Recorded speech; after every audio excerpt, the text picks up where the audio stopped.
आज की कहानी बहुत सबक आमोज है। ये ऐसी औरत की कहानी है जो गुनाहों में मुलव्विस हो गई।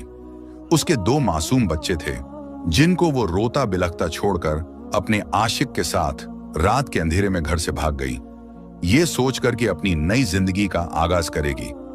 मगर उस औरत का अंजाम देखकर तो आप लोग भी दंग रह जाएंगे। और वो जो मासूम बच्चे जिनको रोता बिलखता छोड़ दिया गया था, अल्लाह ने उनकी किस्मत को ऐसा बदला कि देखकर आप भी हैरान रह जाएंगे। दिन की हल्की धूप सहन के कच्चे फर्श पर फैल रही थी।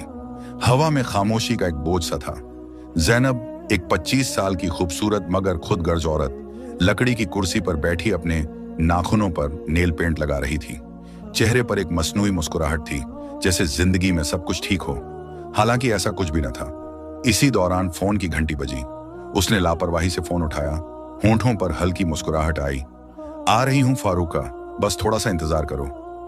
ये कहकर वो आहिस्ता से उठी, दुपट्टे को दुरुस्त किया, पर्स उठाया और जाने ही लगी थी कि पीछे से एक कमजोर सी आवाज आई। अम्मा, छोटी कब से भूखी है, रो रही है, इसे कुछ खिला दो ना। 10 साल का अहमद अपनी बाहों में नन्ही बहन को संभाले खड़ा था। आंखों में बेबसी और चेहरे पर उम्मीद थी।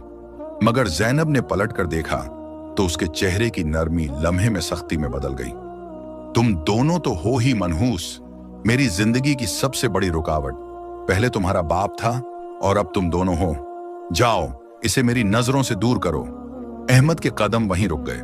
मां के हर लफ्ज ने उसके दिल पर खंजर की तरह चोट मारी। जैनब ने गुस्से से पर्स उठाया और दरवाजा जोर से बंद करके चली गई। दरवाजे की आवाज पूरे सहन में गूंज गई, जैसे घर से रोशनी ही निकल गई हो। छोटा सा अहमद अपनी रोती हुई बहन को सीने से लगाकर आहिस्ता से कहने लगा, चुप कर जाओ मेरी परी। अम्मा नाराज हैं, लेकिन मैं हूं ना। उसने टूटी हुई मेज पर रखा दूध का फीडर उठाया, बहन के मुंह से लगाया, मगर उसकी अपनी आंखों से आंसू रुकने का नाम नहीं ले रहे थे। उस मासूम बच्चे के कंधों पर जिंदगी का बोझ बहुत भारी था। जैनब एक आजाद ख्याल, हसीन मगर खुद में गुम लड़की थी। वो अपनी मर्जी की जिंदगी जीना चाहती थी, ख्वाबों की दुनिया में रहने वाली, अपने दिल की सुनने वाली। मगर किस्मत ने उसके साथ कुछ और लिखा था।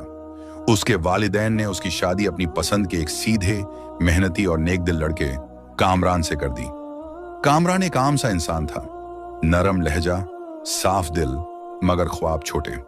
जैनब को उसमें न कशिश महसूस हुई न मोहब्बत। उसके नजदीक वो एक बोर देहाती इंसान था जिसके साथ जिंदगी का तसव्वुर ही उसे गिरांव गुजरता था। वक्त गुजरा और अल्लाह